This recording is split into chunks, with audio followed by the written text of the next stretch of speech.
Assalamualaikum warahmatullahi wabarakatuh. Jumpa lagi bersama channel Sinautek. Pada pembahasan video kali ini yaitu materi pendidikan agama Islam dimengerti sesuai kurikulum Merdeka fase F kelas yang 11. Bab pertama, membiasakan berpikir kritis dan semangat mencintai IPTEK, bagian yang kedua. Sebagaimana terdapat pada video yang sebelumnya bahwa materi ini dibagi menjadi dua materi. Yang pertama, berpikir kritis sesuai Quran surat Ali Imran ayat 190 sampai 191 dan hadis terkait, yang mana materi ini sudah dibahas pada video yang sebelumnya. Dan materi yang kedua yaitu mencintai IPTEK sesuai Quran surat Ar-Rahman ayat 33 dan hadis terkait, yang akan dibahas pada video kali ini. Quran surat Ar-Rahman ayat 33 tentang mencintai IPTEK. Mari kita baca ayatnya bersama-sama dengan tartil dan sesuai dengan ilmu tajwid. Bismillahirrahmanirrahim. Ya ma'syaral jinni wal insi in istata'tum an tanfudhu min aqtaris samawati wal ardi fanfudhu la tanfudhuna illa bisultan. Shadaqallahul azim. Artinya, wahai golongan jin dan manusia, jika kalian sanggup menembus atau melintasi penjuru langit dan bumi, maka tembuslah. Kalian tidak akan mampu menembusnya kecuali dengan kekuatan dari Allah. Identifikasi tajwid Quran surat Ar-Rahman ayat 33. Yang pertama, al-ings. Hukum bacaannya ikhfa, dikarenakan ada nun sukun bertemu dengan huruf sin. Yang kedua, tanfudhu. Hukum bacaannya ikhfa. Yang pertama ada huruf nun mati bertemu dengan huruf ta, dan yang kedua ada huruf nun mati bertemu dengan huruf fa. Kemudian masih pada lafaz yang sama, tanfudhu. Ini ada hukum bacaan mad tabi'i karena ada huruf wawu sukun, namun harokat sebelumnya berupa harokat domah. Yang keempat, min aqtori. Hukum bacaannya idhar, karena ada huruf nun sukun bertemu dengan salah satu huruf idhar berupa hamzah. Selanjutnya, illa bisultan. Hukum bacaannya mad tabi'i karena ada alif, huruf sebelumnya berharokat fathah. Kemudian kosakata dalam Quran surat Ar-Rahman ayat 33. Ya ma'syarul jinni artinya wahai golongan jin. Ini istata'tum artinya jika kalian mampu. Ang tanfudhu artinya kalian menembus atau melintasi. Wal ardi artinya dan bumi. La tidak. Bisultanin dengan kekuatan. Asbabun nuzul atau sebab-sebab turunnya Quran surat Ar-Rahman ayat 33.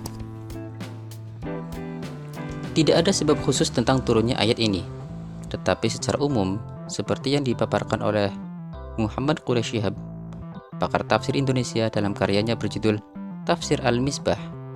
Surat ini diturunkan karena tanggapan negatif kaum musyrik Mekah saat mereka diperintah untuk sujud kepada Allah yang Ar-Rahman. Hal ini sejalan dengan Quran surat Al-Furqan ayat 60 yang artinya, dan apabila dikatakan kepada mereka, sujudlah kepada Ar-Rahman, mereka menjawab, siapakah Ar-Rahman itu? Jika riwayat ini diterima, maka semakin jelas dan tepat jika surat ini dinamai dengan nama yang populer tersebut. Isi dan kandungan Quran surat Ar-Rahman ayat 33. Yang pertama, Allah mengancam kepada jin dan manusia bahwa kelak di akhirat mereka tidak bisa mengelak akan pertanggungjawaban dari semua nikmat yang sudah diberikan, meskipun mereka berusaha lari ke segala penjuru langit dan bumi. Yang kedua, jika saat ini muncul kelompok manusia yang mampu melintasi beberapa planet di angkasa dengan kekuatan dan ilmu yang didapat, itu hanya seberapa, tidak sebanding dengan luasnya alam semesta. Yang ketiga, didahulukan penyebutan jin, kemudian baru manusia, karena jin lebih memiliki kemampuan menembus luar angkasa. Begitu juga perannya di bumi, meski lebih terbatas. Sebaliknya, saat Allah memberi tantangan untuk membuat semisal Al-Quran, penyebutan manusia lebih didahulukan dibanding jin. Hal ini disebabkan kemampuan manusia lebih tinggi dibanding jin. Yang keempat, sebagian ulama menjadikan ayat ini sebagai isyarat ilmiah bahwa kekuatan dan penguasaan ilmu menjadi hal yang mutlak dimiliki. Jika ingin menjadi umat, golongan atau kelompok yang sukses merengkuh dunia, apalagi akhirat, dan Islam sangat menekankan tentang ilmu, baik ilmu dunia maupun ilmu akhirat. Yang kelima, harus dipahami bahwa majunya sebuah negara disebabkan besarnya investasi pada kualitas manusia atau SDM, termasuk keberhasilan menjelajahi ruang angkasa.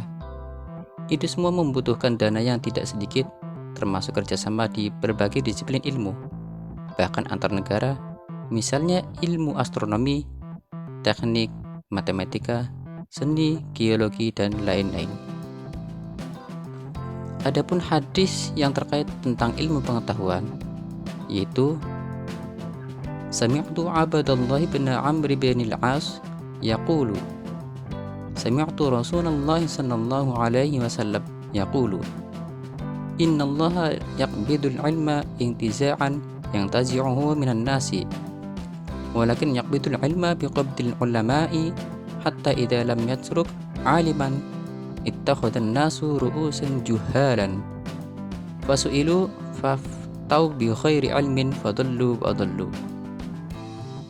Artinya, diriwayatkan dari Abdullah bin Umar bin As, aku mendengar Rasulullah bersabda, sesungguhnya Allah tidak mencabut ilmu dengan melenyapkannya dari dada manusia, tetapi dengan mewafatkan ulama, sehingga setelah tidak ada seorang pun ulama, mereka manusia mengangkat orang-orang bodoh menjadi pemimpin. Mereka ditanya, tetapi mereka atau pemimpin-pemimpin yang bodoh itu memberikan petunjuk tanpa ilmu. Kemudian tersesatlah mereka dan menyesatkan orang lain pula. Hadis riwayat Muslim. Isi kandungan dari hadis tersebut, yang pertama, hadis ini membicarakan pentingnya penguasaan ilmu pengetahuan yang terkumpul dalam diri ulama.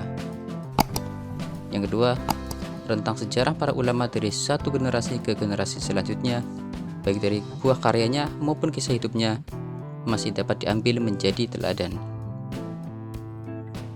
Yang ketiga, sekarang ini semakin sedikit ulama akibat diwafatkan oleh Allah, sehingga kita kehilangan ilmu yang dimiliki ulama dan berpengaruh pada kehidupan kita. Yang keempat, wafatnya para ulama berpengaruh juga kepada tokoh-tokoh yang muncul. Sosoknya kelihatan lebih pintar, hebat, dan meyakinkan, namun jika ditelaah ternyata menipu dan membodohi kita. Yang kelima, rajin, cinta, dan semangat kepada ilmu itu mutlak. Tetapi penting sekali melakukan seleksi ilmu dan guru, agar terhindar dari hal-hal yang tidak diinginkan. Tentang ilmu pengetahuan. Dalam Quran surat Al-Alaq atau surat Iqra, berkali-kali Allah memerintahkan kembali kepada manusia, khususnya umat Islam, agar selalu membaca, karena bacaan tidak dapat melekat pada diri seseorang kecuali dengan mengulang-ulangi dan membiasakannya. Maka seakan-akan perintah mengulangi bacaan itu berarti mengulang-ulangi bacaan yang dibaca.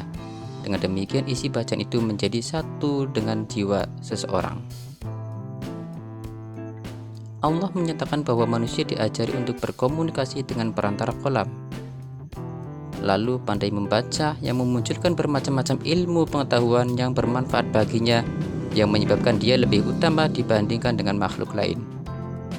Sedangkan manusia pada permulaan hidupnya tidak mengetahui apa-apa.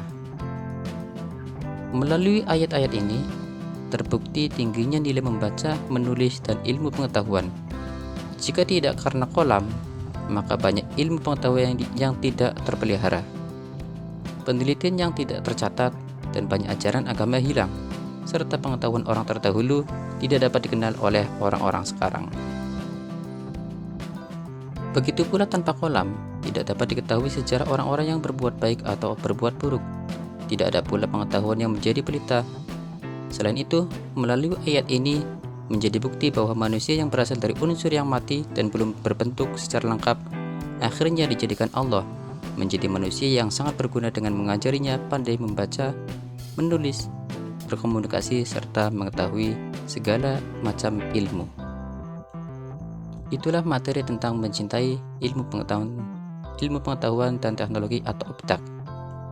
Untuk update video-video selanjutnya, jangan lupa like, share, komen, dan subscribe. Terima kasih. Wassalamualaikum warahmatullahi wabarakatuh.